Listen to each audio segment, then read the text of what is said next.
আজকে আমার হাতে বেশি সময় নাই, আমি কাল চলে যাচ্ছি অস্ট্রেলিয়াতে। হুট করে ওকে, আসবে কবে?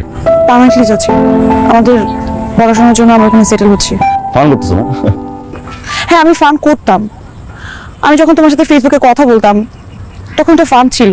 আমি যখন তোমার সাথে দেখা করতে যেতাম সেটাও ফান ছিল। আমি শুরুতে এতটা সিরিয়াস ছিলাম না, এটা সত্যি কথা। আমার তোমার সাথে কথা বলতে ভালো লাগতো। সব ফ্রেন্ডদের বয়ফ্রেন্ড ছিল, আমার কোনো বয়ফ্রেন্ড ছিল না। ভাবতাম যে তোমার সাথে কথা বলতে ভালোই লাগতেছে, এই জন্য আমি কথা বলতাম। কিন্তু আস্তে আস্তে আমি তোমাকে ভালোবেসে ফেলছি। আর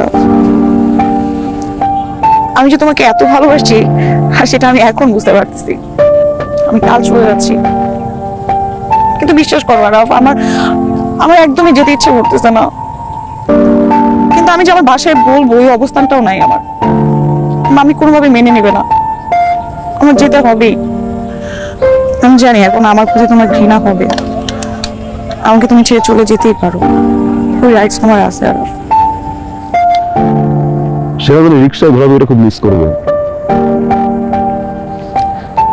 কলেজের সময় দাঁড়িয়ে থাকাটা খুব মিস করবো। 10টা মিনিট দেখা করার জন্য ঘন্টার পর ঘন্টা ওয়েট করাটা মিস করবো।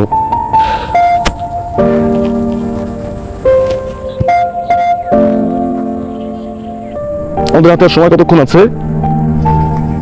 বেশিক্ষণ নাই। Can you please hug me for the last time?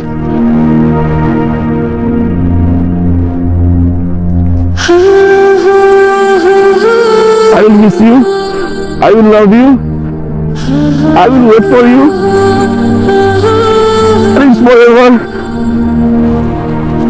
এটা আমাদের শেষ হাইট, রাইট?